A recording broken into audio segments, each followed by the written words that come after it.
Should I wait a minute? Yeah.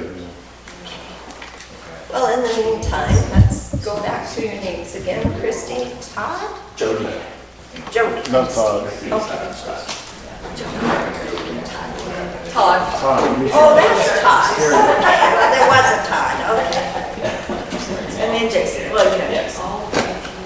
Everybody knows Jason. Oh, that's AJ over there? Mitch. Is that correct? Yeah, his name is Mitch. Yeah, we just met him this morning. And he's Oh. a new person in town. Anyway, go ahead. All right. Let me tell you a little bit about myself first.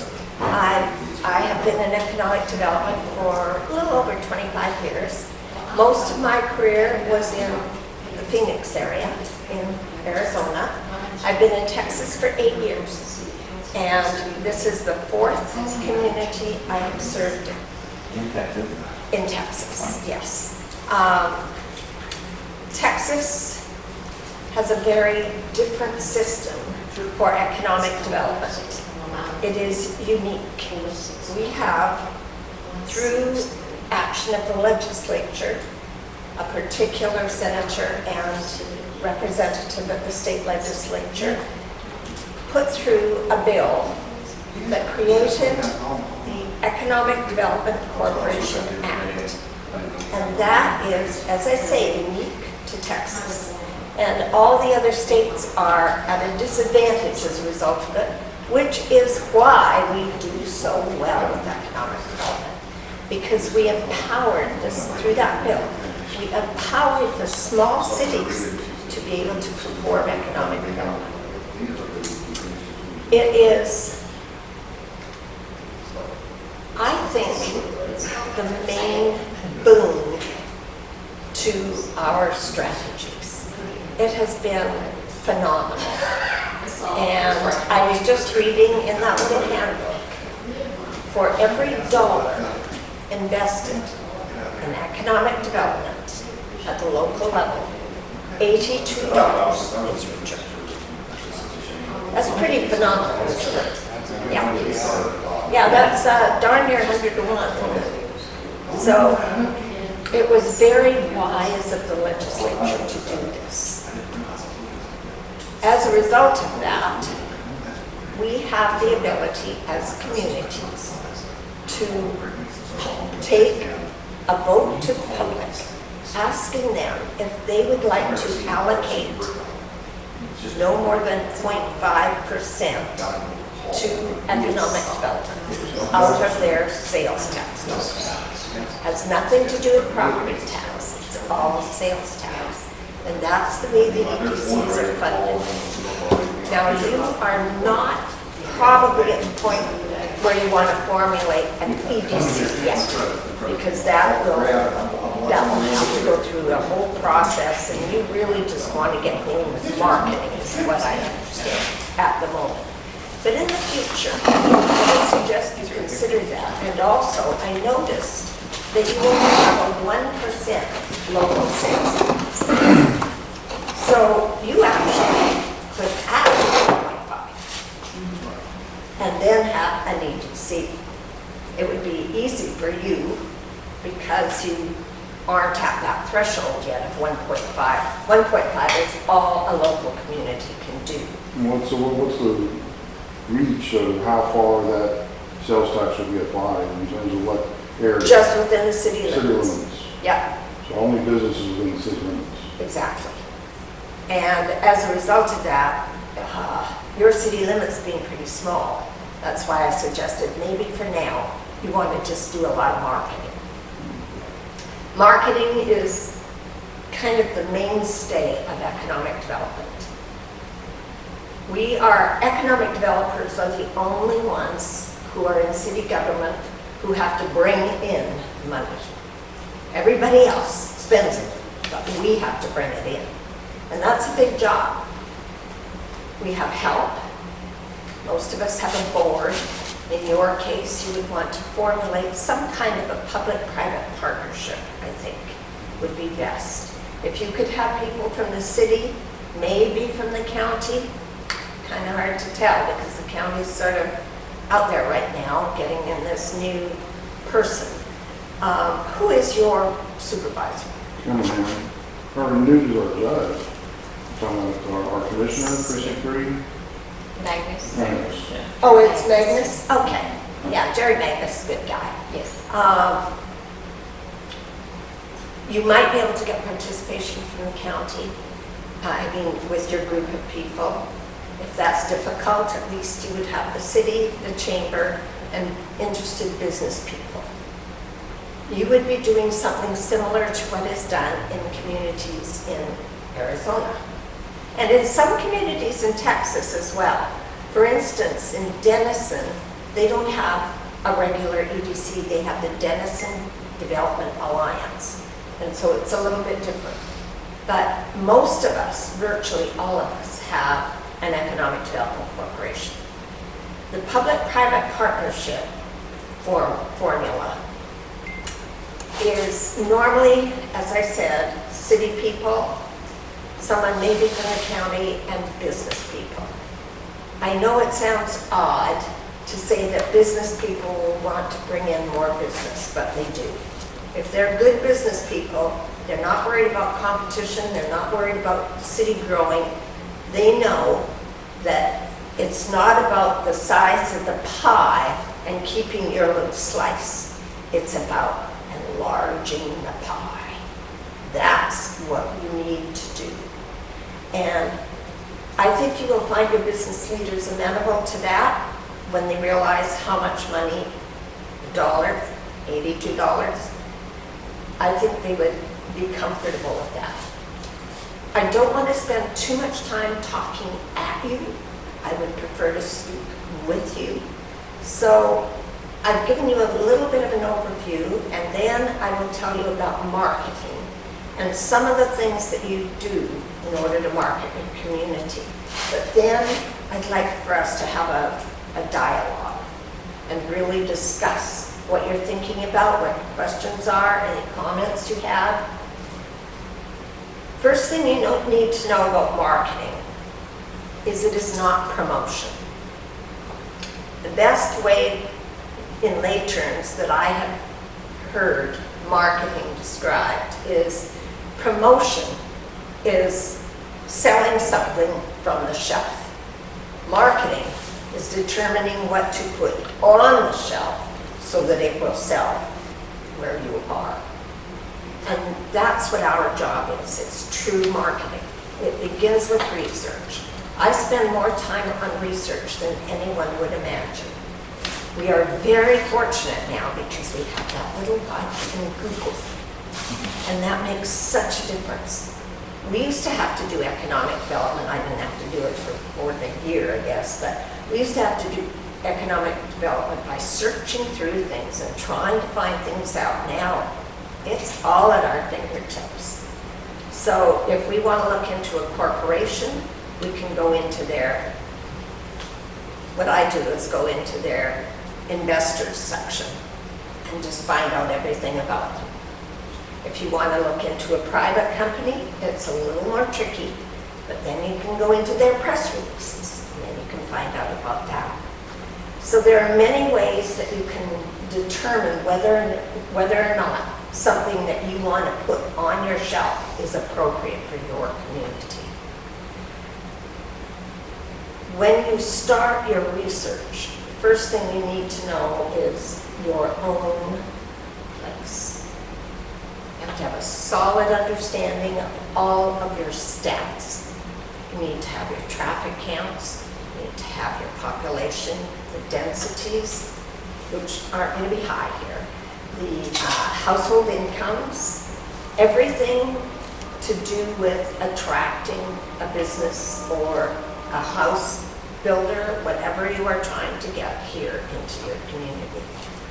Because that's what they are going to look for. You are really small, but you're going to be mighty once you get that leg going. It's going to have a huge impact on you. And you are probably going to have some naysayers in your community. No. No. Well, they are in every community, so I'm sure there are here too. There are people who like things, they like the status quo. They want things to just stay the way they are. But that doesn't happen in real life. That's like trying to say, I'm 45 and I want to stay there. It's just not possible. What you are today is not what you will be tomorrow. And if you aren't moving forward, you are moving backwards. That's what people need to understand. There is no such thing as standing still. That's how communities die, by wanting to stand still. So anytime you have somebody who is saying, we just want to be the way we are, ask them how they are going to make that happen. They won't have an answer. So, when you are talking with your people, always be positive. Always make everything sound wonderful, whether you're feeling it at the moment or not. I absolutely love working in the city of Bonham. I've worked in 3 communities before, and they got progressively worse. This one is awesome. I tell them I feel like I died and went to heaven. But there are moments when it's not perfect. Of course, it's a job, it's a city. We have the audience there, and you just have to kind of roll over that and say, you know what? That's not the real world. That's not where I am moving this community to. And I am just going to have to let that go. Just let it go. When you're out there representing your community, if you know it well, and if you have a passion for it, you will do a good job of it. It's a given. And those people who want the status quo usually don't really have a passion for their community. They're just generally about themselves. I can say that because, as I told Jason, I leave. It's hard for you to say that to people. You are about yourself. But that really is the truth. So keep that in the back of your mind and just think, I'm about the community. I'm about everybody. I want to make this community thrive. And that's what's motivating you, and that will show. So how do we market? Well, I have given out these, and that actually is not my best example of marketing, but it is a comprehensive one. On the back side of that map is all of our demographic information. I was a little disappointed with the way this thing came out, and I won't use that name again. I will tell you quite frankly, the name of the company is called Flyer View, and it turned out they don't fly the area. They use Google Maps. Well, we can do that in South County. So I was very disappointed in it because it is outdated information on the map. But everything else, the reverse side, I had control over until the reverse side came out pretty well. Now we, like you, have a big lake impact, and we're looking forward to having more and more people come. You will find that your road, if people have to use 78, your road is not going to work. I trust TxDOT is keeping that in mind. Even our bridge that we have isn't going to work. Because when people have boats behind them, they can't be on one-lane things. They're going out like this, you're going to have accidents, so I trust TxDOT is keeping that in mind. Now, 121 going north, they've widened and widened and widened to allow for that.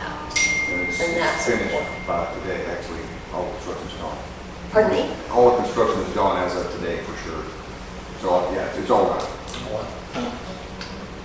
Yeah, Kidding. No, 2 lanes, 4 lanes, all the way. Wow. Not yeah, quite it's that. pretty cool. Yeah. However, when you get up towards Lake Bodark, a small road, and one bridge. My last city I was in was Gun Barrel City. Anybody know it? Cedar Creek. Okay, Cedar Creek Lake is awesome. Twice the size of Bodar. It has like four-lane bridges going over it. Now, it also has a much bigger community because it's got many, many cities on it. But our lake area is going to be there before we know it. In fact, when I found out about Lake Ralph Hall coming in addition to having Bodark Lake, I said, we should call this the Lake Country. And somebody said, well, I think Mississippi's already got that one, so I don't think you can do it. But we are a community of lakes now. We've got Lake Bonham, Lake Bodark, Lake Ralph Hall, in a very small area, all in Fannin County. So Fannin County is the lake county, really is. But they do need to do something about some of these roadways, or there will be accidents. Know your community. Make sure you're always positive in selling it. Be sure, ask yourself, do I have the passion to do this? Because if you don't, it isn't your niche. And it's best for you to leave the people to it who are really passionate about it. I put an ad in the paper in one of the communities I was in for people to serve on the board. And I said, we want you to have a passion for economic development. And the city, the mayor said to me, that's a bit strong. That's what it has to be, a passion. Sorry. Come on in. I apologize. Hey, for the garage sale, don't come in here and pay? Do you come to the Chamber of Commerce for that? Yeah. Sorry, I didn't mean to interrupt. No worries. That's right here for the garage sale on Token. The chamber is where everybody comes, isn't it? No. You're supposed to. Well, when I Yeah. see cars in it. Yeah, it's the same in Bonham. Everybody, the I didn't mean it. BEDCO, Bonham Economic Development Corporation, owns a building. We own a lot of stuff. We own a building downtown that is the tourism center, also the chamber. And it's BEDCO's building, and we have to pay for everything, but everybody calls it the chamber. That's okay, that's the way it is, because that's what people recognize. Now, the tourists coming in do go for the tourism aspect too, but to them, it's kind of all the chamber. People are familiar with that term. They've lived with it all their lives, and they understand that a chamber of commerce is, what's that expression, a beautiful day? Chamber of Commerce Day. Everybody knows the chamber. So when you think about what type of marketing you might want to do, the first thing you have to keep in mind is when you're going after something, you are not going to go first. What happens is you go in a big long list of people who are going after that something. Say it's a retail person. Retail, by the way, they're all called tenants. Even though they own their stores or whatever, they're just all called tenants. So the retail tenants are going to match you against a whole bunch of other people. And it isn't a case of being first. It's a case of living through being tossed, because they just eliminate. That's how they work. And then they come up with 2 or 3 places they might be interested in. And I have to tell you, as far as retail is concerned, all of your demographics and everything, they have better than you do. There is not another industry like the retail industry for knowing their stuff. However, sometimes you can convince them that things aren't as they seem. For instance, somebody going into your Well, I looked at your city website. They won't get a lot from it, I'm sorry, but, if they really. Because our city can't get into it. That's a whole other story. That's okay, my website isn't what I want it to be either, so, everybody has issues. When they're looking for your information, they will see, what is it, 671? Is that it? Yeah. Depends on you. But that's not the real story, is it? There is a big wave of people coming with the lake. And that's what you need to be able to sell to people. When I was in a community one time, I had a kind of a byline that I would tell tenants. By the time you get through process and get your store built, our rooftops is the expression, I don't like it, our rooftops will be right where you want for the profile of your store. And that's the kind of way you need to sell your community. It's not going to be easy. But as one of my bosses used to say, economic development isn't easy. If it were, everybody would be doing it. But it's fun, it's challenging, it's interesting. You learn a lot. Every industry that I try to attract to a community, I have to learn everything about it so that I can speak intelligently with the client regarding their business.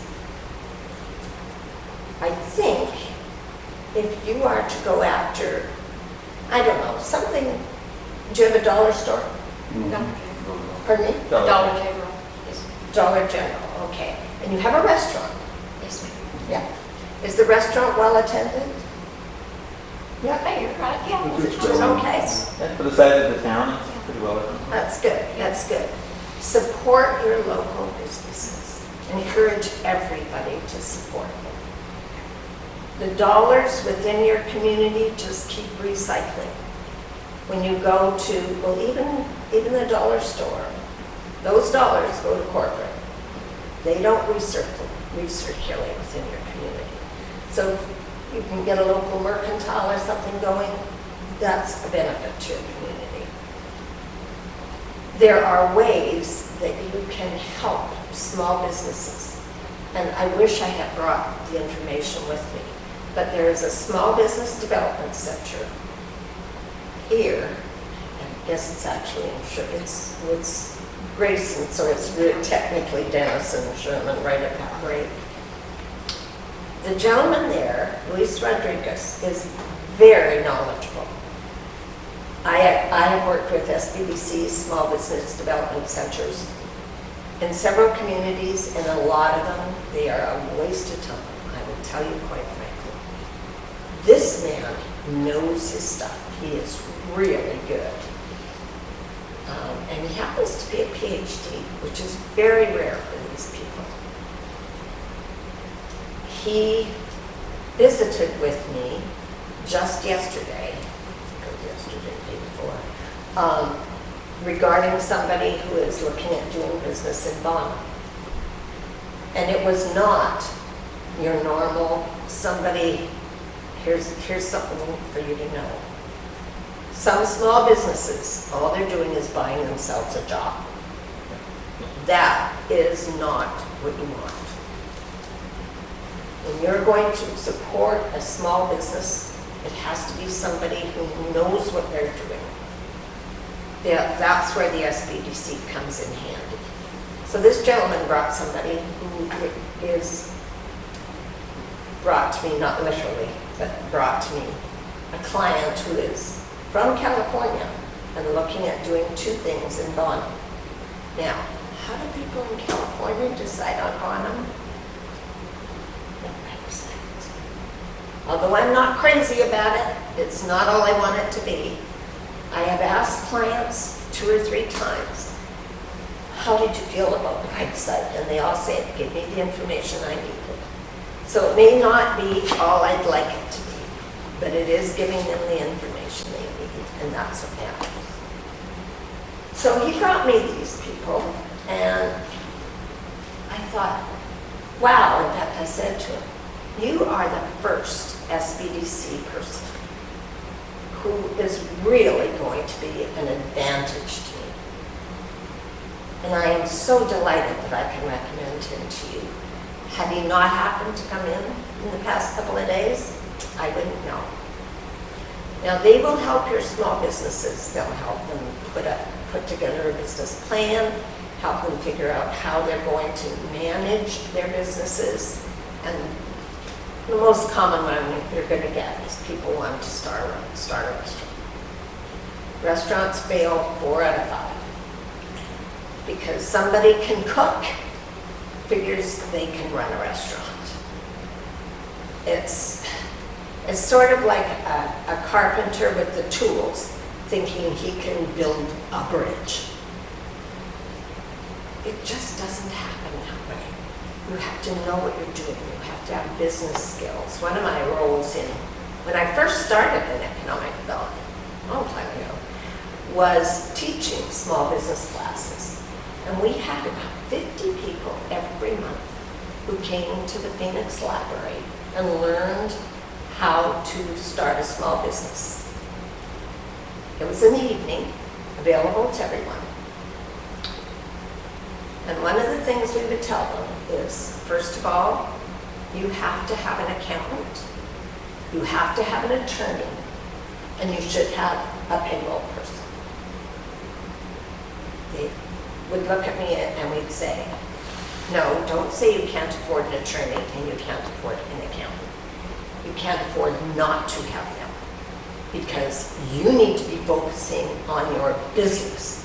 You need to be doing the part that you know how to do, and you need other people to help you with those things. Besides which, without them, you can get in a whole lot of trouble. So if somebody comes to you and they say, well, I want to open up my small business, what can you do for me? My suggestion would be, if you've got a public-private partnership formed and you've allocated a certain amount of money to it, that you see how much skin they're putting in the game. And then you figure out how much you can afford to lose. Because there's a good chance you will. We have a program where we're renovating our downtown buildings. I've done it in every city I've been in Texas because every small town needs renovating in downtown. This one has been so successful, it's just blown me away. I allocated $150,000 to it and we blew through that in less than a year. So we had to add to the budget. That is a retroactive grant. They have to have already done all the work, and then we will give them 50% back up to a total of $25,000. Retroactive. Why do I ask them for their financials before they start out? And probably the only person around who does, but I got a business career. Why would I ask them for their financials when it's retroactive, when they don't get paid till work is done? Anybody got an idea? Make sure they have the money to start. Pardon me? Make sure they have the money to start. Make sure they have the money to complete it. Right. Yes. Because the last thing you want is a building that's half done. And then you've got a worse situation on your hands than you did with a dilapidated building. So they have to show me their financials. I, as a professional economic development director, it's just natural for me to know that discretion is one of the most important parts of my role. And I say to them, I am the only person who will see your financials. This is regardless of whether it's one of those in that program or I'm working with them on a big deal.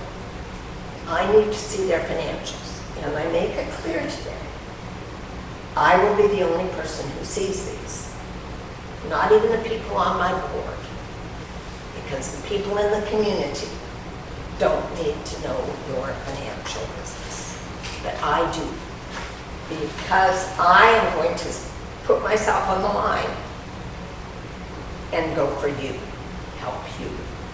And I also explained to them that, the 5 C's with a bank, we have to have that cash collateral credit for all of that stuff too.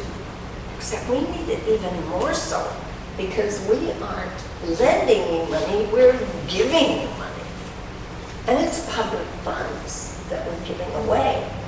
So anytime anybody has a problem with giving me their financials, I know I don't want to do business with them.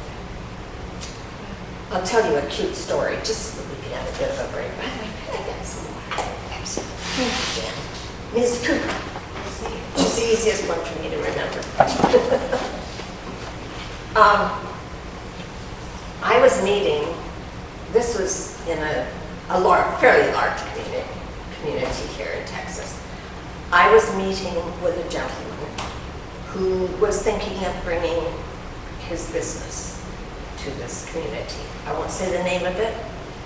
And when I met him, I happened to be going to a conference in Austin, and he was coming in to Dallas.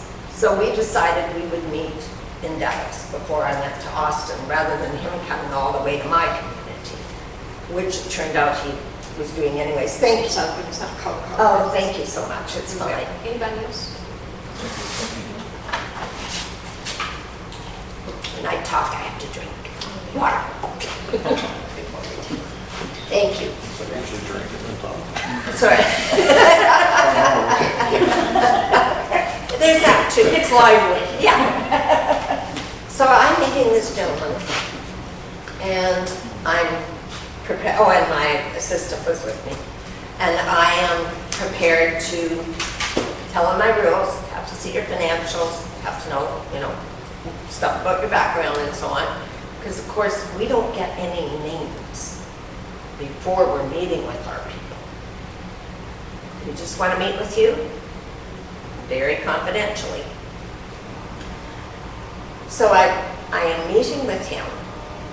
I'm waiting in the lounge. The only time I've ever had a drink with a client was him.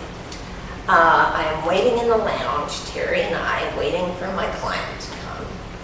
And in walks this very attractive, tall Italian gentleman dressed in the most awesome clothes. I looked at him and said, Terry, I'll bet that's our client. Sure enough, he was. Now, he looked like $1 million, but I still didn't know anything about him. So I said, Alex, one thing I need to do is get your financials. Stop for a minute.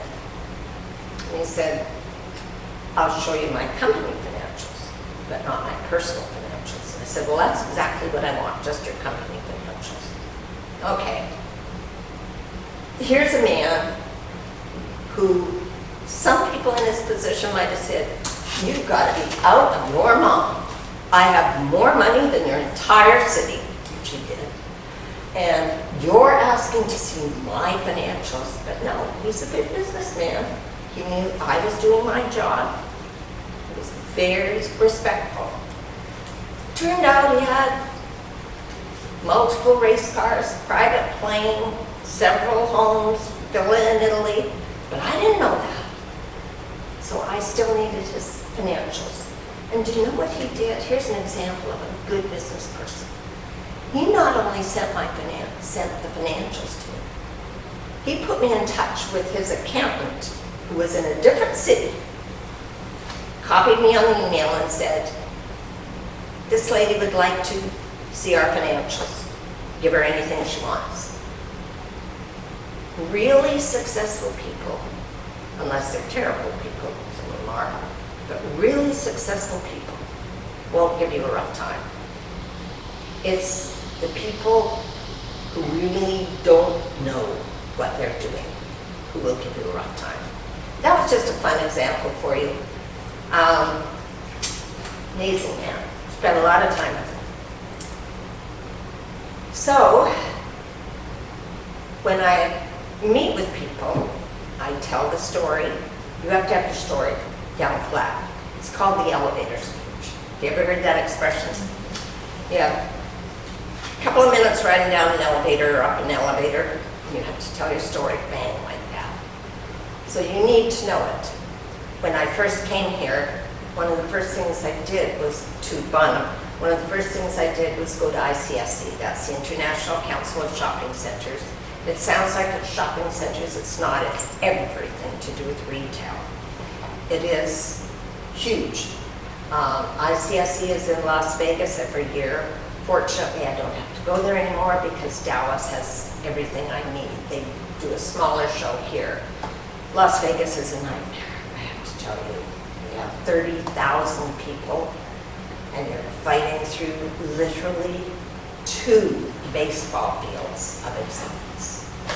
It's not fun. It's exhausting. So I was going to Vegas to see what I could find out about what I could bring to Bonham. And I said to Sean, I have an awesome city manager. I said to Sean, I need an elevator speech. He wasn't familiar with it, but I told him what it was. He said, okay, here are your steps.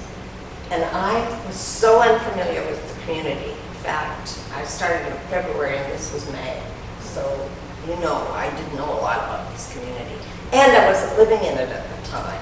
So that's also not a help as a community. We literally took stuff and set it down like this and put 1, 2, 3, 4. Here are where the developments are. And that's all I had going into there, what Sean put together for me. But it went very, very well. And by the way, that May 22 is when I found out that we were getting a Starbucks. Now, talk about confidentiality. The reason I knew we were was because I walked up to the Starbucks booth and said, I'm from the city of Bonham and we want a Starbucks. She said, where are you from? Bonham. She said, oh yes, you're getting a Starbucks. That's all I needed to hear. From that point on, you just leave them alone. They do their thing. So I knew we were getting a Starbucks and I was ecstatic. When did it go public? Probably, was it a year later? I don't know. A few months ago, I think. Yeah. But it is, oh, by the way, that is a little coffee shop in your community. It's a big deal. Yes. Doesn't have to be Starbucks, but if you can find somebody who can get a cappuccino machine and put together a good cappuccino and a latte. Bonham already has one of those though. Pardon me? Bonham already has one of those though. It's actually a local business. Oh, I know, I Stay go to it all the On time. the old Sonic? Yeah, stay grounded. Yeah. Yeah. It's an awesome Bonham has coffee that. shop. Yeah, Bonham has stay It's grounded. Hoppers. Starbucks is a leading economic indicator. If there's enough people for disposable income to pay for a $6 cup of coffee, that means, I literally the other day You're absolutely went right. out and looked, there was a list of everywhere they had put them, not where they were putting them, but yeah, but if you get a Starbucks, like Dunbar has a Starbucks, right? Yes. So- Gundale got a Starbucks. Yeah. Wow. Oh, okay. Yeah. Things are happening out here. Yes. But you won't get a Starbucks, obviously. No, but we can have. But if you have a local coffee shop where people can gather and get together and talk and they can have a really good cup of coffee. Now, by the way, stay grounded prices are the same as Starbucks. It's not like the small locals can charge less because those machines are expensive. And the ingredients, if you're doing a good job and stay grounded does, are expensive. So yeah, it's not, people say it's a $5 cup of coffee. It's not a $5 cup of coffee. But you're absolutely right. When I was working in the city of Goodyear, do you mind if I tell you these little No. bits of information? Are you interested? Okay. Yes, I am. When I was working in Goodyear, Goodyear is in the Phoenix metropolis. We didn't have a whole lot of stuff. And my whole job, after about 6 months of being there, they put me on straight retail. So I needed to do retail. And it bothered me that we didn't have a Starbucks. We had a Starbucks within a grocery store, you know how they do those little ones like a Target and so on, but we didn't have a real Starbucks. And so I started working with the brokers and saying, oh, we'll get to that. We'll come back around to your relationships. I started working with the brokers who ran with Starbucks, that's the expression, when they have a certain tenant that they work with. You say they're running with that tenant. So I started working those brokers, and I said, I really want Starbucks. And I worked this one poor guy. I must have called him every 6 weeks and say, any news on Starbucks?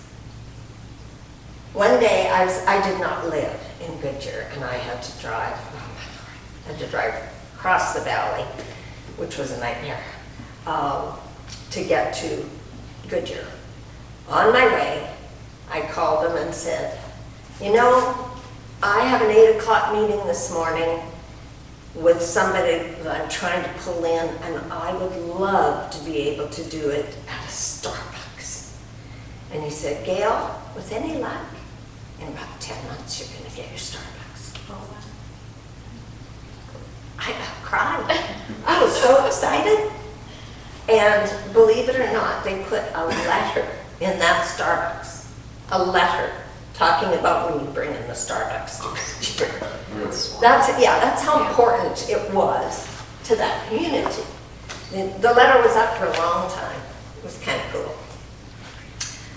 So, relationships.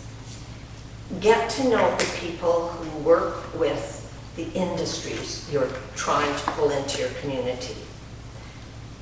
Do you have any targeted actual industries? Or are you just going to be retail for now?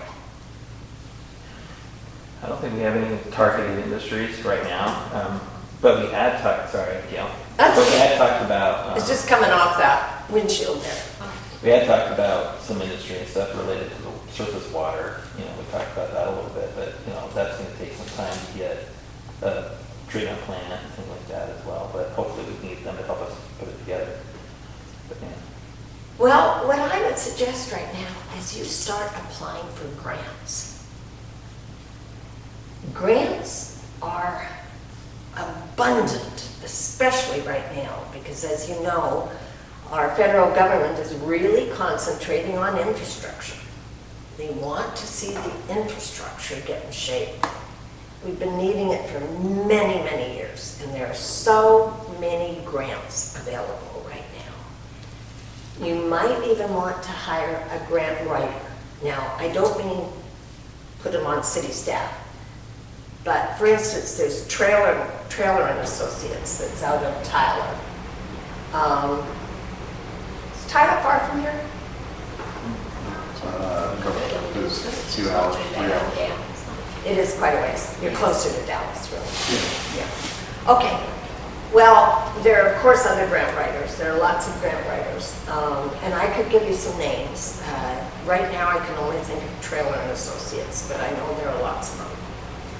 And the ones that are good work on a percentage basis. So they write the grant, and if they fail to get the money for you, they don't get paid. That's the kind of grant writer you want to deal with. Not somebody that you're just paying and good luck. So get somebody who's willing to work on a percentage basis. Now the trick is, they won't do it if they don't think you're going to get it, because it's not worth their time. So make sure that it's something that's related to what you have going for you, namely the lake. I would guess that there are going to be boat dealers, boat storage places, things like this.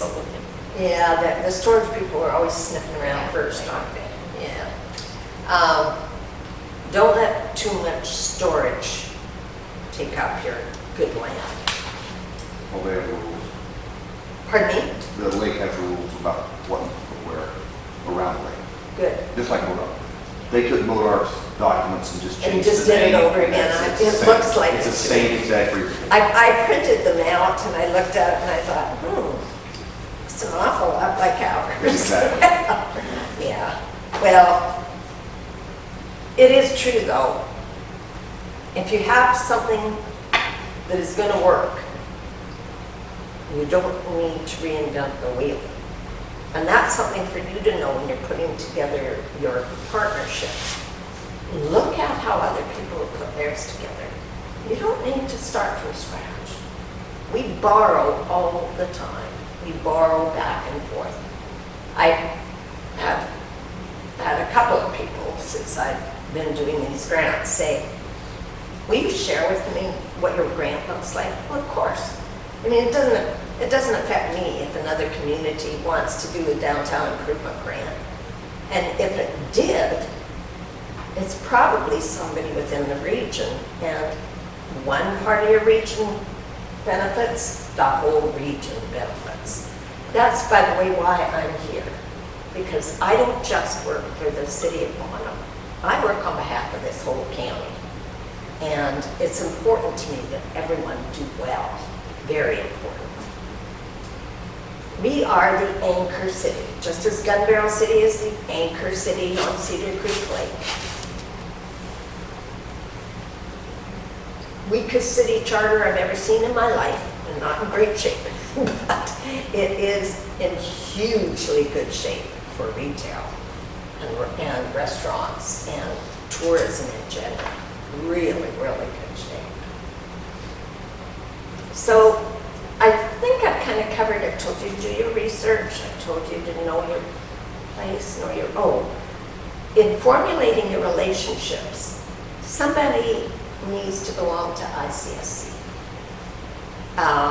Through ICSC, International Council of Shopping Centers, one member, you can find out everything you need to know about attracting a particular company.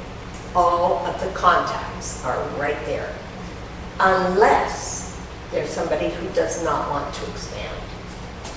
And then you won't find their information. They won't belong to ICSC, but they are extremely rare. So say I want to attract a Lowe's. I would go into ICSC. I would look up Lowe's. And there, in their case, I would find probably 3 pages of contacts. So then I have to find out who it is for this particular area. Then I have to figure out, by looking, just go into all their profiles, figure out who is the most likely to want to deal with a small city. And I can tell you from experience, it's going to be the newest guy. Because he hasn't got a whole bunch of big clients already. He is out there scrubbing. And he's going to be real happy to hear from you. And he'll want you to be successful. I did, by the way, attract a Lowe's to Goodyear. And it was a real coup. Because they said flat out, we are not doing a Lowe's in Goodyear. Kept working. And finally, they got him to listen to me. When that happened, the broker, because there are 3 brokers involved when you do a retail job. You have the tenant rep, that's the people who are the site selection people within Lowe's, we'll say. You have the local commercial broker, and you have the representative of the developer. So you've got 3 people who you're going to be working with. The one broker who was the guy who ran with Lowe's, his name was Darren. I came across him one day at ICSC, and he's a young guy. His wife was young and cute, and he said, you've got to come and meet this lady. She's the one that got us Lowe's. Because the brokers will love you. They make the money. You're just doing a job.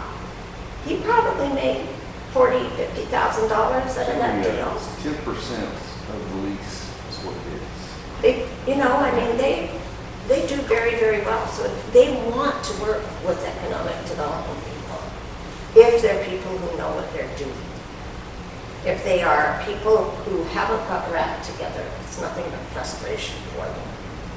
And I had a predecessor where I am now. But most economic developers are very good at their jobs, or they don't survive. I am kind of unique. I'm the only one who works entirely alone in this entire area. I will get to the point where I'm going to need some kind of assistance, but so far I'm hanging in there. And it's an advantage for me because I know it all. Not all, but you know what I mean. I know this stuff, that's the way I should have said. And that means that every contact that's made, I know they're going to get the right stuff. Well, as soon as I bring somebody else on, I lack control. But it'll have to happen because it's getting very, very busy. I am very, very happy to help you with anything you need. It's not a bad trip here. Although I was 5 minutes late, that's because I left 5 minutes late. And I don't mind coming down if you need me to. I wouldn't mind meeting with a client for you because I'm happy to help. Okay, now let's just talk. What have you gleaned from this, Christine? I'm thinking, Lowe's are not quite at Oh, the heavens. size of Lowe's yet. No, They're neither a are we. Starbucks. I'm thinking more of a Mugs or a Stay Ground and coffee shop. Sure. To encourage local community people to encourage them to look at their future and their potential. We have a lot of artists here. Oh, a lot wonderful. of artists. Where's the gallery? We don't have one. Why not? We don't have a museum either. We don't. Arts, that's a big deal. Yeah, I'm seeing Ladonia more as a Santa Fe House kind of attraction because we have a lot of unique, when we have the container tree house, that is going to end up doing more. We have glass artists, we have photographers, we have Richard Lund, which hopefully he's not going to pass anytime soon. But he's a naturalist on butterflies, an expert who's been around the world. Those kind of people are here in town. And I would really like to see somehow integrating them and promoting that type of community here in Ladonia. Something like this gentleman you just talked about, you might want to do a YouTube video on him. We'll have to get his permission. He's a little bit of a, Been around the world, never on the corner. he doesn't like motorized Years old. vehicles. Moses Yard with a sickle or Is he right? whatever it's called. Well, we're all different, aren't we? But just that part would be an amazing YouTube story, right? Yeah, it would. Been around the world without a car, doesn't mow his Yard yard. like Thomas. Go around the world and never know how to drive. Yeah. Well, that's I think you're right on track. And it's really insightful of you to have got there in your thinking. Really insightful. Well, that's kind of why we're here. She found this place. We've only been here a year. And we still don't even have our house built yet. But that's what drew us to the area. We just happened to show up here for a Jeep Club event at the Fossil Park one day. Because somebody knew about it, so we came out here and walked around on the river bed. It was kind of neat. And then so she learned a little bit more and found other items and stuff. And so And what do you do? What is your... my background, I owned a body shop in McKinney. Oh, and you So- retired? We They sold. Sold our body shop, so I'm living off borrowed time. Okay. Manufacturer, where'd you make them? But we have invented the portable decking system and stuff for RVs, Oh, for that's camping and cool. stuff like Yeah. that. So we're trying to get that off the ground. Good. But unfortunately, that doesn't bring anything to the community because it's all online sales, so all the tax dollars go to somewhere else. There aren't enough people here that need. Yeah, you can't do anything about that, unfortunately. So, other than our house taxes will be. And what are your observations? I'm just along for the ride with her pretty much. The biggest thing that interests me in doing something here is saving these buildings. Good for you. Over the years, you can see across the street, somebody decided to put in storage buildings right on the square. And they tore down another building that they gave to the lake, so they'd have offices, and they tore the building down and put up a metal building, or tap thing or something like that. It didn't pan out to where they sold it or something. But anyway, there's a couple of buildings that have been lost or things that have been brought onto the square that never should have been. Yeah. And now we can't get rid of them. Do we have? Well, you might want to do something like this grant.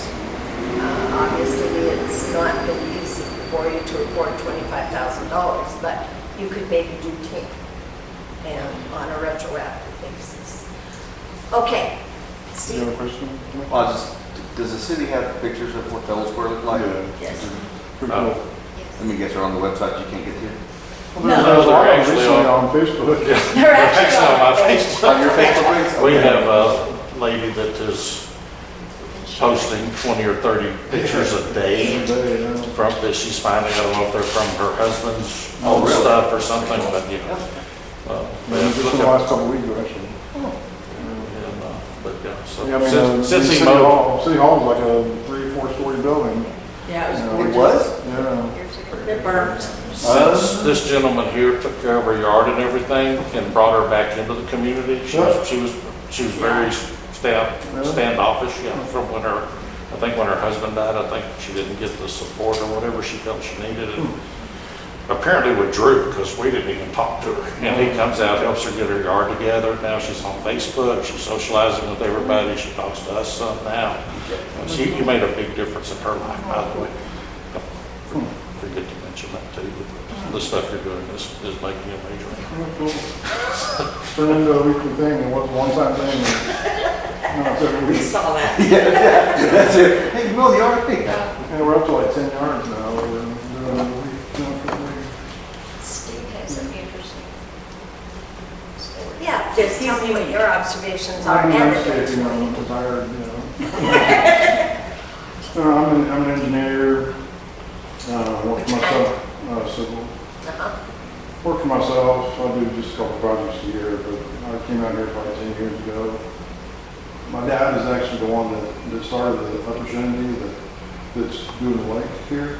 Oh, okay. So I've been kind of aware of it coming not coming, but they submitted for the permits, Uh-huh. 25 years ago. or whatever. So it's taken how long to get dirt flying. So probably 10 years ago, I started getting established out here and relocated from McKinney. We've been buying property, we got 120 acres, so we're primarily got it to keep things natural, kind of to play on the things we talk about. So we're not looking to develop it, to high-end kind of stuff, but we want to do, if we're doing short-term rentals, tree houses, that kind of stuff, and we're already established now, and even before the lake, we stay booked 7 days a week, $400 a night, so we've had people That's from great. 30 states coming in, to small town Ladonia to stay at the tree house. So we want to do wedding venue, things like that still capitalize on natural elements.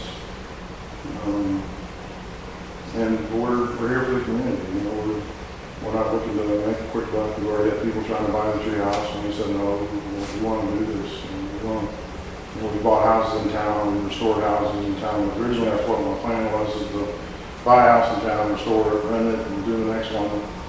But, the rent was just so cheap, it just financially didn't make any sense. So we sold the houses to then build the tree house, just to kind of kickstart. And why is it called a tree house?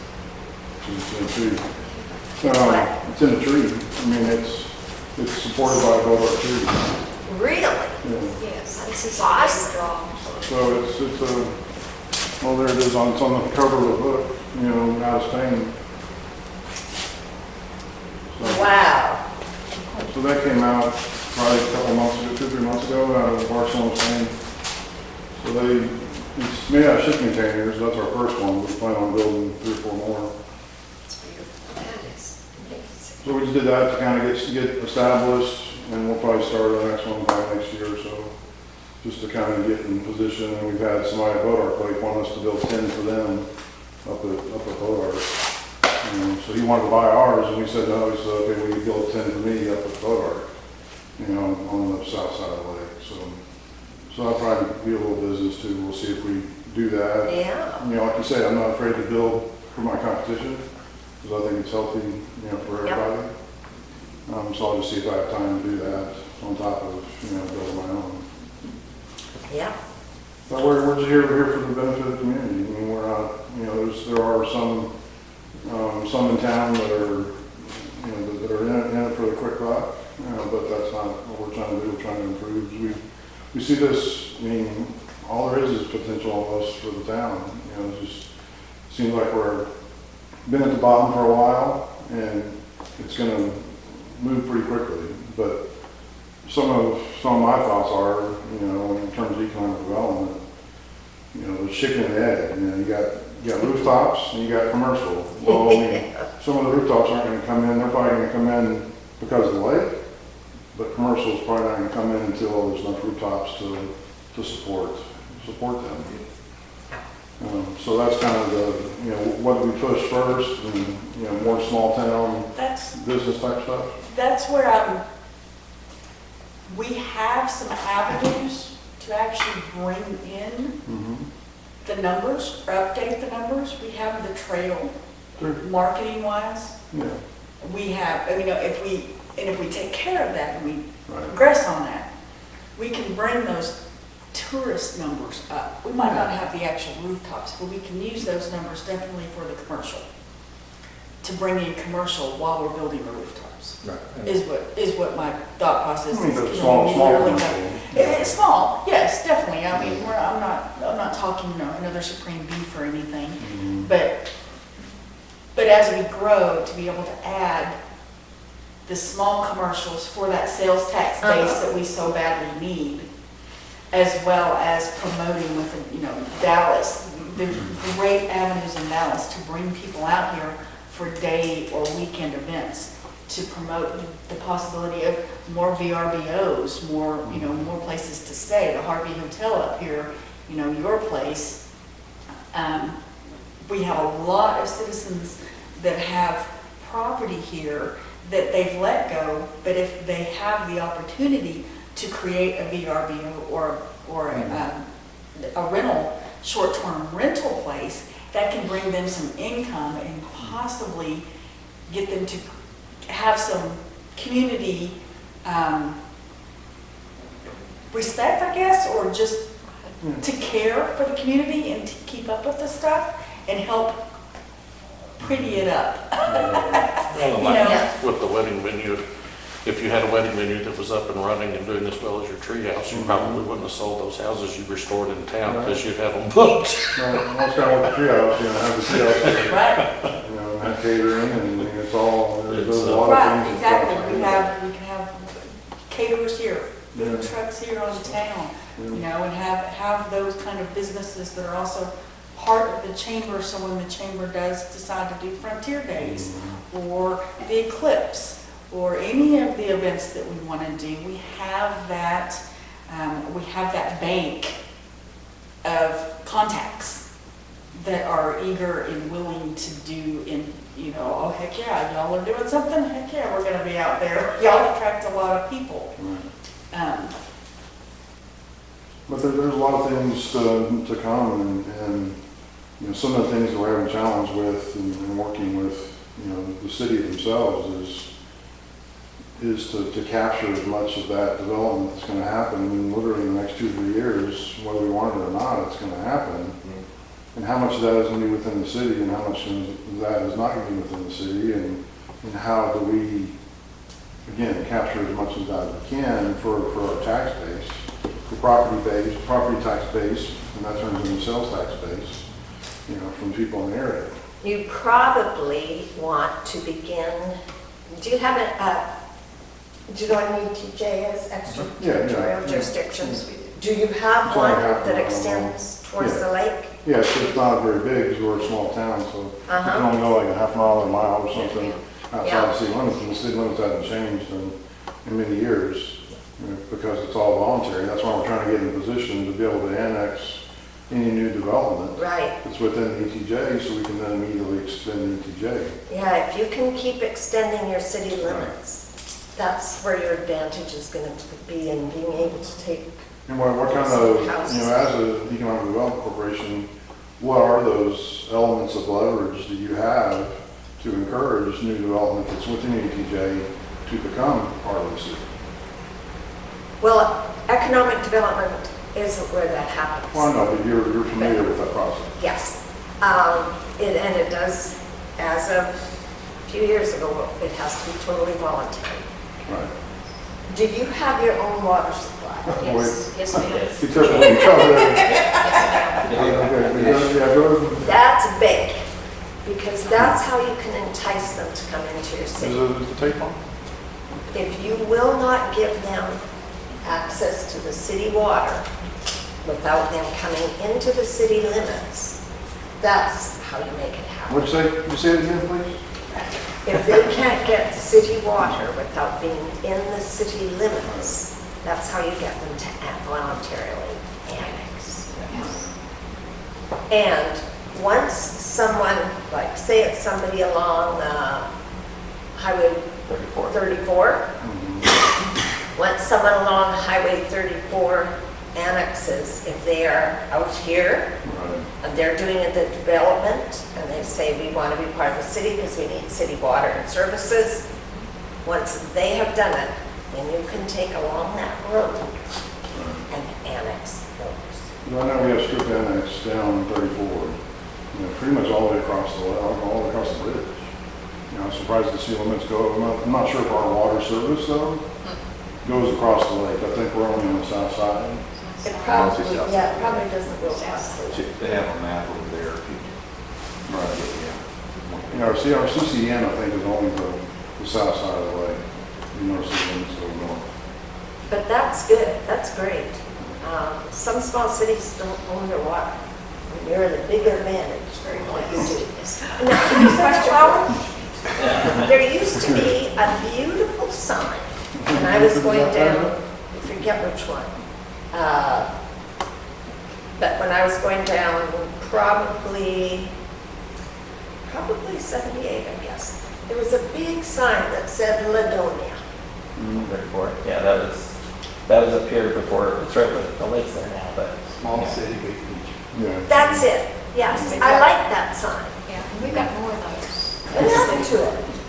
I don't, that one, I don't know. So there's one on there. There's one on City Hall. 150 on the way to Commerce. Come west. and at the fossil What's park. on this? Name ID is very, very important.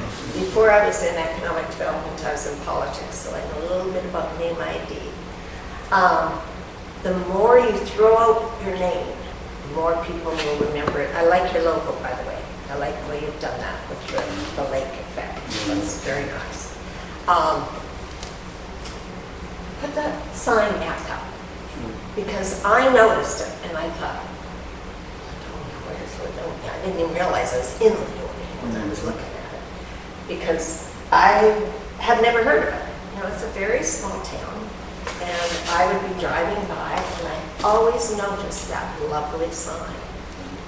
I don't know if you have driven between Sherman and Bonham recently, but we have a big sign. Have you seen it? Yeah, I did that as a result of having been in Gun Barrel, but anyways, it says Bonham ahead, gateway to Lake Modark, and it's big. You want to be the gateway to Lake Ralph Hall. Yeah, we're the only city, you know, on the lake. And if you don't grab that, someone else will, whether they're closer to it or not. Because somebody's gonna want to capitalize on that lake. Yes. Gun Barrel City is marked, 7 points grabbed out. Well, we're also the gateway to Fannin County's Lake Country from Delta and Hunt County. Yeah. Lake Country, but since we can't use Lake Country because Right. somebody else did, it's Well, better to stick with the lake. We could also use a different, we could come up with a different phrase. Oh, sure, you don't have But to do the same being thing. in the corner of Yeah. Hunt and Delta County, we could capitalize on that a lot more than just Lake Ralph Hall. Yeah, you could say gateway to the lakes, you know, you just, Yeah. whatever. But Lakes of Fannin but if County, you- what's that? There you go. you have to The real lakes of Fannin County. you have to keep it very, very short. Very When simple. people are driving down the Correct. road, they get like a second to look at something. Anything you do is going to be a benefit. Just get your name out there. Lots, lots, lots. Some people in politics have trouble running simply because they have a difficult name. If people can't relate to a name, it's a problem. Like Jonathan Skronakowski is going to have a tough time getting elected. People can't see that name quickly enough. John McCain, whom I worked for, real easy. Of course, he was also an awesome man, but the name was very simple. And right now we have many people who are, well, I think it's 5 or 6 who are running for this seat. So Edwina is giving up. Yes. The county commission? Pardon me? No. Yes, county commissioner. Yeah, Edwina Lane is giving up precinct 1. And so someone will be appointed, and the person who is appointed will have a very good shot at getting elected in the next election. Jerry's not running then. Jerry's gonna let go. I think I've kind of heard rumors of that he will let go too. Yeah. It gets tiresome. That's a tough job. That's a real tough Study along. job. Okay, so next. Oh, I've heard you, but Yeah. let's have all of us here. I think a lot of it for me is, I'm new still. I will be growing, I'm still a bit of an outsider. I live in the Depends city, on your age. you know. But change is coming. We can't stop it, so let's steer it. And so that's kind of my thoughts. And to do it with kindness, because we have a lot of people that are on opposing viewpoints. And I think that if we, if I approach it with a bit more of a kindness, Yeah. then, we can find a place to meet. I'm not going to change the way that they think. They're going to change the way that I think, but we can meet somewhere in the middle, and then we can, improve our city so that it doesn't stay the same. It's stagnant and die. That's just where we've been for a long time. We have opportunity in a lot of ways. Small retail, big retail, sites, destination, the lake. I'm hoping that we'll have more, we'll be able to capitalize on some of the other things that we've had for a long time before the lake was even, well known or publicly talked about. So, like the Fossil Park and the trail and whatnot. But I think that's kind of where I think that's kind of my thoughts. There's a lot of here. I want to continue to build relationships. I do that in work and volunteering and that kind of thing. It's just to find and build relationships so that we can, have the help that we need to build the community the way that we want it to be. You're absolutely right. If you have this group over here and this group over here, if you can find your commonalities. First one is you care about your community. That's important. You both care. Except that some of you are over here and some of you are here. You have to figure out how to get things together. It's not always easy. But you're right. You can make it happen in the main. Some people you won't be able to. I find it interesting. Oh, before I forget, I had a thought, and I don't want to forget to tell you. Boat rentals and bicycle rentals. Those are two businesses that would do well here. We're already doing bike rentals. I mean, we're already doing bike rentals. I mean, we do bike rentals for our guests. Good. You know, e-bikes, so they're electric bikes, so allow people to get around town a little further than they would Yep. otherwise with their own power.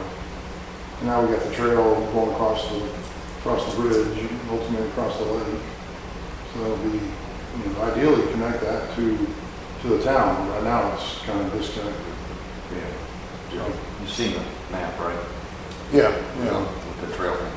But I mean, a lot of that's going through private property, and that's a Yeah, it was kind of. that's a vision, but you know, hopefully it's something we can make work. Yeah, because it goes right by my property, and I'm like, I don't need to work on that. Does it? Yeah, I know, me too. I'd for sure volunteer to let it come through.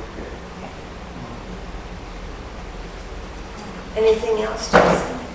No, that's good. I've forgotten your name. My name's Mitch. Oh, I didn't. You didn't meet me because Oh. I basically saw a bunch of people walking into a building and I'm thinking, that's a party. It's Thursday. I have nothing else to do. I need to prep for my margaritas tomorrow night, so I just showed up.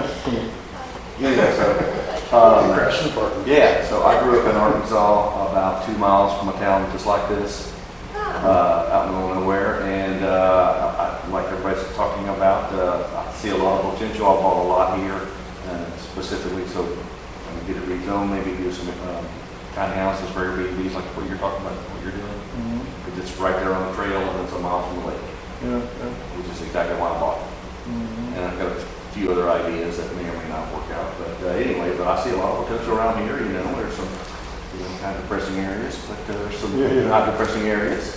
So did you come from Arkansas? I've been down here for a long time. Okay. Yeah, so I've been down there at 80 for the school to stay here, so I actually live in Frisco right now. Oh, So I buy and sell land for a living, so just buy land, sell land, but I was looking to do some other things, and I thought maybe this would be the place to do it, because it's a, you know, I'm pretty sure once the lake hit, the things will pick up, because, you know, like Bonham, like we're on the lake. So I'll tell you what, Mitch, this is the place to do it. That's what I'm thinking, I really am. Like, so I literally, Are you trying to sell it? You're yeah, trying to- well, you're trying to apply I for grew a license up here? just, I mean, we town just like this, and they tore all the buildings down downtown, you know, I remember when I was in preschool, they tore them, so they're all old, and, Yeah. you know, the last grocery store still had a coal-fired stove in it Huh. when I was a kid, but, yeah. I think one of the best things that Northeast Texas has going for it is its beautiful vegetation. This is a very pretty country. Yeah, then the lake will be similar to some of our Arkansas lakes. Yeah, absolutely, yeah. Wow. No, the where I grew up is very, very similar now. It's eastern Arkansas, so it's miles and miles of nothing, because it's all farmland. But we live beside this set of hills that was created by Glacier Stone, or New Manor of Paul. But yeah, the rolling hills just like this. And I like to, I've been trying to, you know, buy land in this area. It's kind of hard, because everybody wants to hang on to it, Yeah. which I totally understand. 'Cause my family's from Arkansas too. Oh, yeah. My dad planted the lake, you know, he didn't want a bunch of houses right on the lake. Oh, yeah. So that's why he did the buffer, not only to filter for water quality purposes, Yeah. but there'll be a 100-foot buffer around the lake. So from the lake, it'll look more natural, Yeah, absolutely. you know, than some lakes that have houses Yeah, because right on the you water. know, I don't want this place to turn into where I live, Right. you know, which is, We don't want Frisco either. I mean, you know, I hate to say it, it's just getting freaking disgusting. It I mean, won't. it is. You don't have to worry about So, that. yeah, I totally love the fact that, you know, how they did the zoning and the lake and everything, like, you know, you can talk to, they rezoned some stuff around Bodart that one of my realtors is part of. Right. We just, yeah. That's it. And Todd, Okay, so I'm Todd Akers, and my wife and I moved here in Ladonia in 2011. We bought a foreclosure home and spent a year driving from Nederland to Ladonia every weekend to work on it for about a year. And we finally moved here. And while I was doing renovations, got to meet Jan and Debbie they came by from the chamber actually to welcome us here. Ah, okay. I think they may have been the first and only people they did that with. But we got roped into coming to some chamber meetings and got involved. And next thing I knew, I was on the city council and for years. I don't know what you signed. You volunteer for anything, you got a job around here. So, and we were looking at trying to steer things in the right direction for the lake for, gosh, 10 years. And constantly butting heads with the community. And turns out things are very complicated here. People really do not want to change. And some people are. But then when you look at and this has been pointed out to me, when you look at the demographics, sure, when development starts to happen, property values rise, these people probably will have to sell because they can't afford it anymore. Can't afford the taxes. Can't afford the taxes. And then where are they going to go? Because they're already very low income. A lot of the houses are already paid for. And so it's very difficult. So I can see why they're all up in arms. These homes have been in their families for generations. And, they're going to have to probably give those up at some point. So they're fighting tooth and nail to keep anything from happening. That includes trying to get rid of our water system. They're trying to get rid of code enforcement. They got rid of a whole volunteer police department of 9 people. Yes, they did. This is a little more powerful group than I would have thought. Well, they're losing their grip because things are turning against them. Because things are falling apart. They're doing a lot of things that are illegal. And it's getting pointed out more and more. So that's kind of a good thing. I'm glad to see things turning the other way. People are starting to wake up and get more active, and that's good. What do I bring to the table? Well, experience on the city council for one, the chamber another, and I'm an IT person. We have a committee to redevelop our website. Good. And some of the things you told me were intriguing. Pardon me? Some of the things you said were intriguing Oh, about the website that you have. So I'm going to be looking at that pretty carefully to see what kinds of information do we need to include that we don't have. I still have stuff that I need to include that I don't have. Well, we may call on you then, consult, with our content. And putting it out there, it is what it is, right? So you just put it out there, you're not, because if some business is trying to come into town and you've omitted something that the number doesn't look real good, they're gonna ask for it and gonna get it eventually anyway. Yeah. So if you're out there and you've got it out there up front, at least they know what they're getting into, they haven't wasted any time, and if they do come to you, they come with all the information that they need for them to make a Yes. serious decision, right? So don't be afraid of whatever information we have out there being embarrassing. It is what it is. They're going to find out about it. They may find out on our website. They may find out on your Facebook page. But there are. But it is out there. We got a lot of.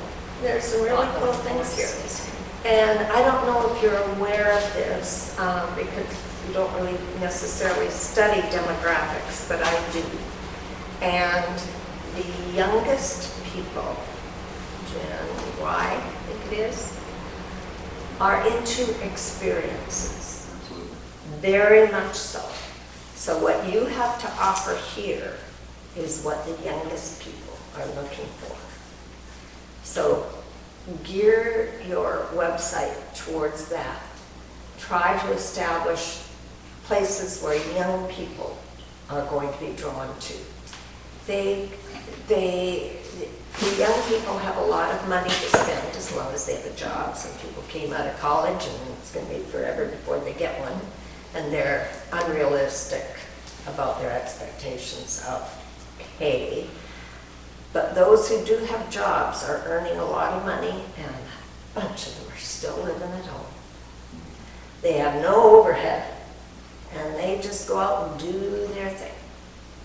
Those are the people that you can attract to a community like this. That tree house must be so busy.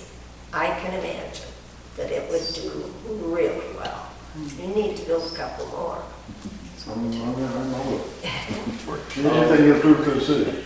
Yeah. So if I can pass on some experience, so I had property in the city of Paris and I sold it, and we got an economic development group there. Yeah, Long story short, I had it rezoned before I sold it, I had it rezoned for multifamily, so it was like almost 2 acres, so you could put multiple duplexes in there. At the end of the day, the city wanted the person who brought it from your company to basically put in $90,000 of infrastructure before they ever did a building. They wanted them to put in new sewer line, new water, concrete the street, the whole street, not just the street in front of them, the whole thing, You do realize that Frisco ISD is responsible for updating the Preston Road section, because that was what the city of Frisco required in order for them to actually build a school. So that has happened in Oh, cities yeah, for a no, I'm just long, saying, long yeah, time. the purpose of economic development is to get the development, not get in the way. Right. Yeah. well, I don't know that, how many dollars in infrastructure? 90,000, 90? 90.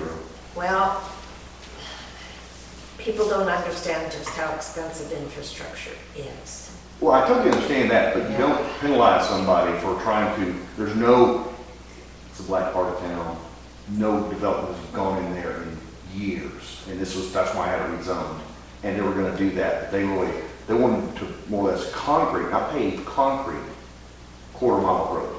The reason why they want concrete is because roadways are just getting beaten up all the time, and we're constantly having to redo them. Because the maintenance, once they build it, the maintenance goes to the city, and Yeah. so they want it to be. Oh, yeah, I know exactly what, yeah, they got, we get them on the hook, they can fix this street, and we don't have to worry about it anymore. I totally understand that, but you're not helping people, Yeah. do development. I mean, they were worried about the back, I had to drop my price just to get them to keep going, because they'd already sunk, $20,000, $30,000 into this project, and they haven't done anything, they were just talking to people, so.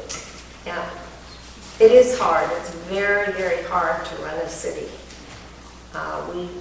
We right now are doing that same thing in Bonham. We're requiring that people have concrete parking lots rather than paved parking lots. And then y'all do anything with like tax abatements and TIFs and? Yes, as a matter of financing and all fact, that? our downtown, we have a downtown redevelopment plan that we're working on right now. It's basically almost finished. And part of that is going to be paid for with a TIRZ, tax increment reinvestment zone. And those are TIF funds, tax increment financing.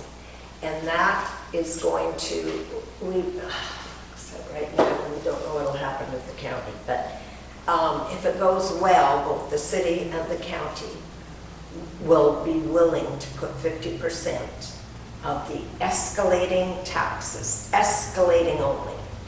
Like, they'll still have their base property tax, but the escalating property tax from the money that people invest into the area will be put into a tax increment You finance. stay within that zone. And we have not done, we've only got one place where we've done anything like this in Bonham.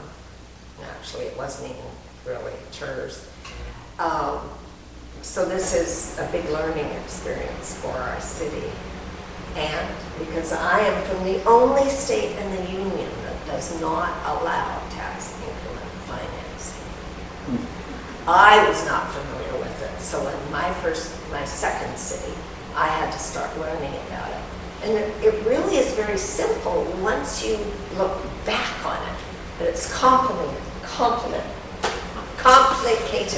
go, hey, that's the name of a movie. It's complicated starting out and learning all about it. After you got it, you really got it. So, I don't know, now, you're in an opportunity zone, you have to be, right? Yeah. I haven't found that really does a lot of good, to be quite honest, but, yeah. I haven't seen it either.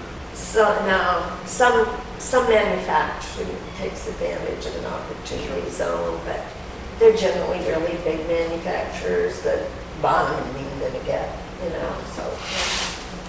Yeah, all in all, I don't want to keep you too long. Well, Jerry, Appreciate you you, did- it's been, Yeah, you had a chance. We haven't been all that long. oh, can we, Oh, I I think can't we're- tell you how much I appreciate you being here. So, Oh, you're so But Jerry, welcome. what are your thoughts on it?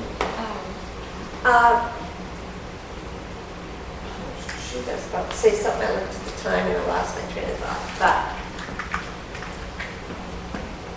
probably if you were to look into some kind of a grant program, as I said, see if you can come up with some grants. They're very, very small.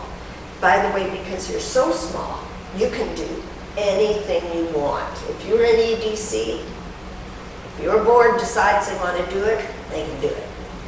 Under 10,000 population, they feel it's for the economic benefit of the community, they can do it. That's a unique position to be in. But you're not at the point of doing an EDC yet, I don't think. That's for you to consider though. If you could get the voters to pass an extra 0.5% because your sales tax is low, the total can be 8.25 and the state is 6.25. So you have 2% to work with. The county takes a half, so you've got 1.5%, and you're only using 1%. So your sales tax rate is obviously 7.75, I think. Yeah. And it could be higher. Maybe that would upset your people. I don't know. I'm not sure how many of them just go somewhere else to shop, but you never know. And a lot of them probably shop online. And since sales tax anywhere else that you go is going to be the same, it's Exactly. going to be 8.25. Yeah. So they're not, it's not like you're going to run to another town and get. Right. So you might be able to get it done. And you aren't going to want to lose part of your 1%. You're going to have to increase because the Yeah. 1% is, you pretty well need that in any city. Yeah. I don't know what your property tax rates are, but they'll be going down, not rates, but taxes as a result of the legislature I'm almost done. action. What am I missing? Any more questions? Did you have any thoughts, Jan? just, you brought a lot, we appreciate you being here, you brought a lot to us, and I do have perhaps a question on how to market. The city actually owns almost 100 acres out here, but part of that has been set aside for opportunity to use for in the future for a while. I mean, and so we, the city kept 30 acres. Okay, It's right out here on frontage highway. good. Curious how to approach that and market. It's zoned industrial. It is. It's on industrial. Okay, which highway? 50 to Commerce, it's the main highway. On the way to Commerce. Yes, ma'am. Okay. And I'm sorry, I didn't mean to not get around to Oh, you. that's I just realized that I had now jammed.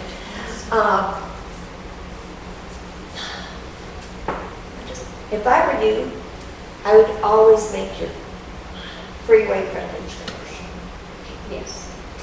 So you want to make that commercial because you could get something there, well, that would bring people into your city. It's interesting, if you have one really attractive sign, have you ever been in a community, you're driving along, you're taking a road trip, and all of a sudden you see a sign that says something like, oh, I don't know. Bonham Gateway. Some little community has some kind of a little frontier town kind of a thing going on. And you see this sign along the highway and you think, you know, that looks kind of like fun. I might take a little side trip and go The there. world's largest pistachio. The world's largest pistachio. Yeah, that kind of thing. That kind of stuff, right? And people who are driving are likely to interested in this type of stuff. Now, your fossil park, if you, on your frontage there, if you had a sign saying Ladonia, home of, you got a name? Ladonia Fossil Park? Just the fossil, get a name for it.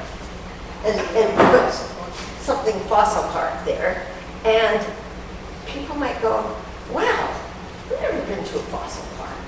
I might come in here and take a look. But first they need to have another reason to stop, and usually that's a restaurant. A quick serve. They're called QSRs, by the way. We don't call it fast food anymore. We call them QSRs, quick serve restaurants. Some kind of a quick serve or convenience store or something in that land would be really good. And if you have it available for somebody to, if the city were willing to give the land to someone on the freeway, that'll help you attract somebody. And then you can have that big sign of the fossil park. You never know. And you got some other things too. You want to keep that sign real simple. So it would just say Ladonia Fossil Park or whatever. But then once they get in and they're looking around, then you can use some kind of wayfinding signage that says bikes for rent here, boats for rent here, coffee shop here. And then people are going to make a little bit of a 3-hour deal out of it instead of just filling up with gas. So the good news with 50 is that it only goes from Commerce to right there. So you have to come from Commerce here, right downtown. That's where the highway goes. It's not a freeway, it's a So- two-lane road. Is there anything there? I mean, is it when you're coming out of Commerce, is there anything there in Commerce? Commerce is coming, they're growing leaps and bounds on there. Yeah, I've They've noticed got that. A&M and they've got a lot of stuff that's fixed to get. Yeah, they've got some really bad stuff, Yes, they do. and then they've got some new big stuff. Yeah. Yes. Typical of so many of our towns that are in transitions. If you can, how many miles is it? 12. Really? 12. Oh, it's not enough. Because people don't have to stop for gas in 12 miles. That's where we go to get gas. Right. Where do you go? Do you go to Commerce to get gas? Yeah. Yeah. Commerce or. We have diesel, so we're not paying $5 a gallon. Our gas station charges $4.50 a gallon instead of $3.60. That's something. I got that water. A coffee shop is Yeah. something that Yeah, might coffee draw shop. people more than a convenience store then. I think so. A I nice think coffee more of shop. I don't know, I really do think Ladonia needs to focus on hometown type things versus, a quick trip. We don't really need a quick trip. I mean, it'd be nice to have a gas station, but Do you have a gas there is charm about this Yeah. town that needs to Unfortunately, hold on to. you need Much to like have the that. McKinney, right, much like McKinney in the downtown area. Oh, yeah, Okay. Kenny's downtown's beautiful. Right. They stuck really, really hard with keeping their historical district as well as the homes around it being in the historical district so that they kept that charm. Now, of course, now the new mayor is completely screwing that up with all the stuff he wants to do on the other side of Highway 5. But Well, that's- they have an advantage though of being a huge community. right now, yes, absolutely. You don't have that Originally. advantage, so you need to have something that will pull people off the highway. And Well, first, we actually have to have a highway. well, that 12-mile one is We sort of don't in have a highway. For that. Now, what route will people take to get to the lake? They'll probably come down 82 to 34 and come south. What you say for those people that are coming north? I was just like, So, it- they will use Yeah, Highway they'll 50. still come. Yeah, from the south, they'll come up Highway 50, and then from the west and the east, they'll be on 82.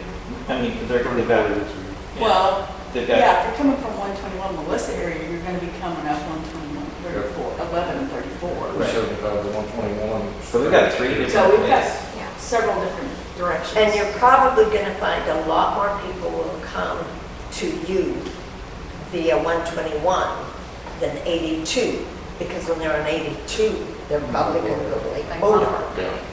So concentrate on that route, that 121, and then when you get to where it partitions off, that's where you might want to have something. And another thing I have to tell you, I have to travel that route so many times because I go into Dallas a fair amount with my job and beyond Dallas.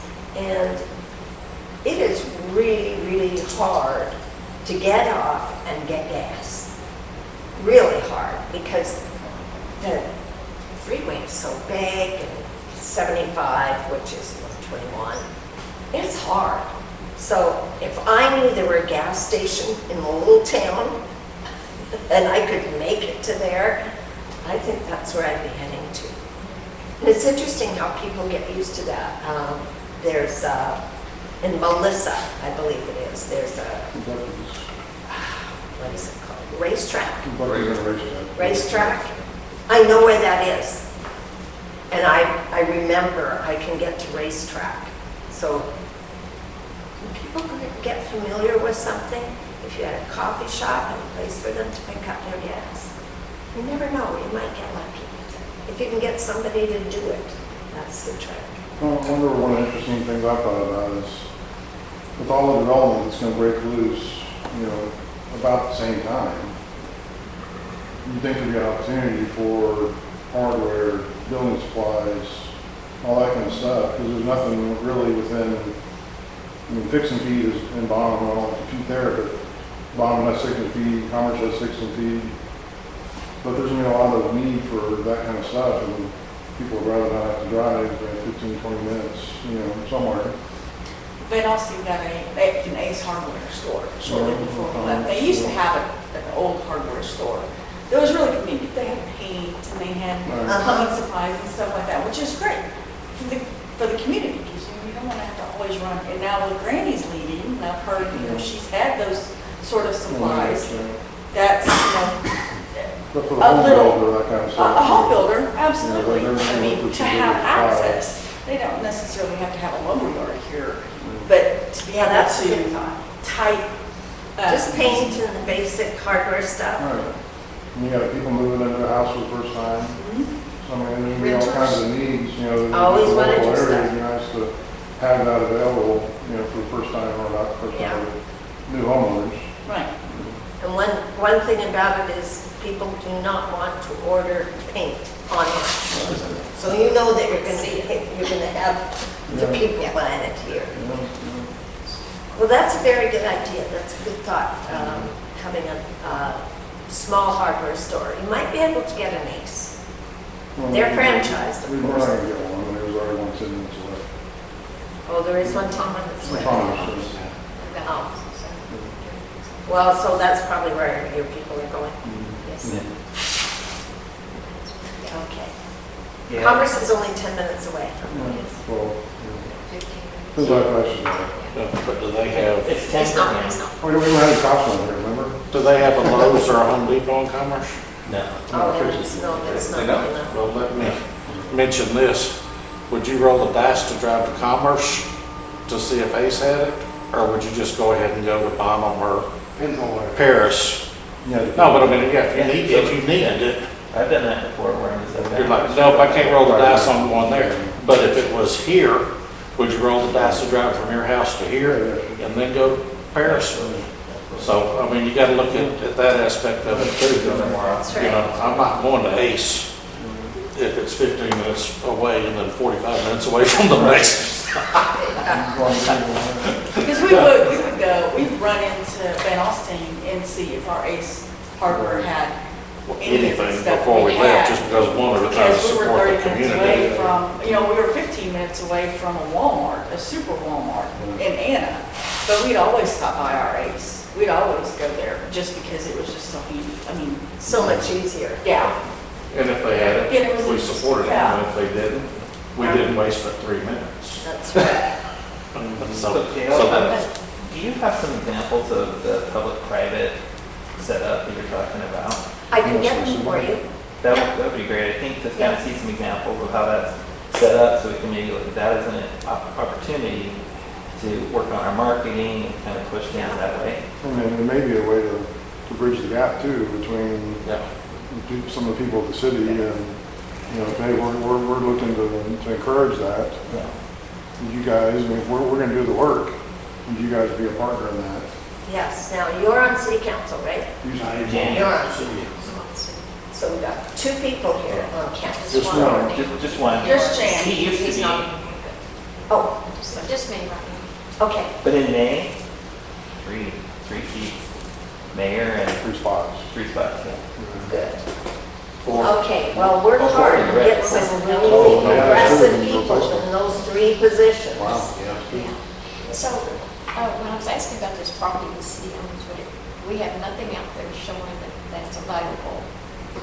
You want to put something up. We highly recommend that we do, that the city would do something to, Well, do you have a Facebook page for the city?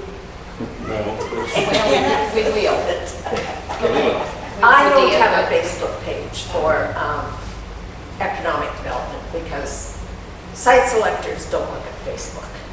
They'll look at LinkedIn, but they won't look at Facebook. That's kind of a homey thing, but in your community, that might be a good idea.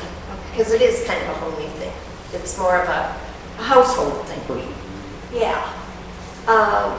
So if you get something that you can, oh boy, then you have to get into Twitter. I opened a Twitter account for BEDCO. Whole bunch of crap coming at me now. Oh man, it's just, so now I don't look at any of it. So if anybody is trying to get a hold of me through Twitter, they aren't going to because it's just Jan. so much junk. We still got the little spiel about that on the website.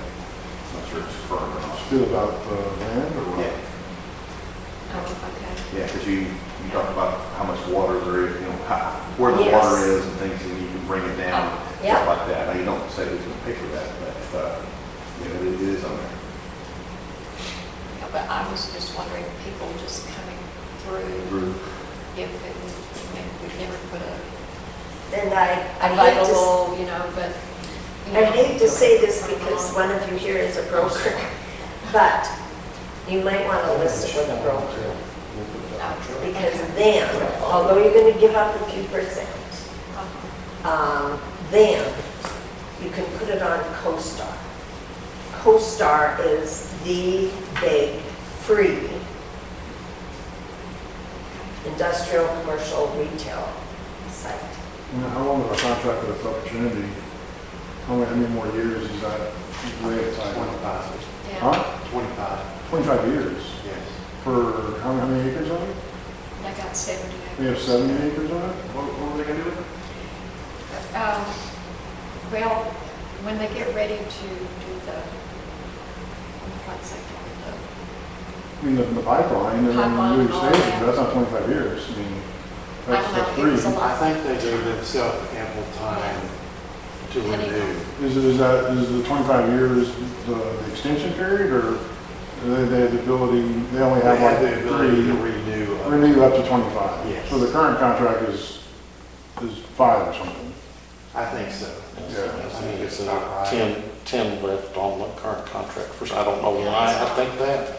Yeah. That sounds about right. And then they have But another an initially, option to with the extend. lake, if they do utilize that, I do know that any buildings that they may build on there for their use or whatever, Mhm. I know Gonna they'll be road improvements as yeah, well. road improvements, they'll do that, and any structures that are put there will be, I know, Class A, because that's all they do. Will be Will be left left. there for the city. I mean, it's not like they're gonna put something up there, they're just gonna tear it down and stuff, but So primarily But it'd be for basically the still just have construction the- staging for the pipeline, 30 acres there. that- Pipeline Yeah. in We can do place. something. Yeah, you can. pump station. Yeah. And that's Try to fine. figure out something that will draw people into your community.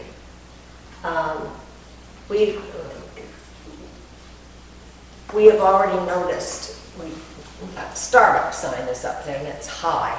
You can see it from the freeway. And people are turning in on 82 and looking, and it's not open. Just that sign just pulls people off the road.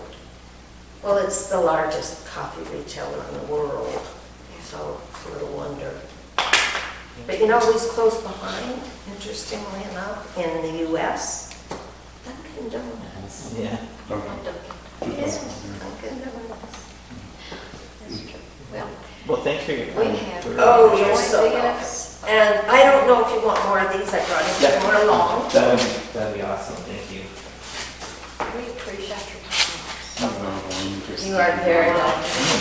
I enjoy meeting with Okay, people. do that. It's always nice to. Now, if you're in Bonham, and you say hi to me and I don't recognize you, don't hold it against me, because there are several of you and there's one of me. That's correct. So just say, hi, I'm from Ladonia, and I'll know right away where I know you, okay? I'll narrow it way down on it.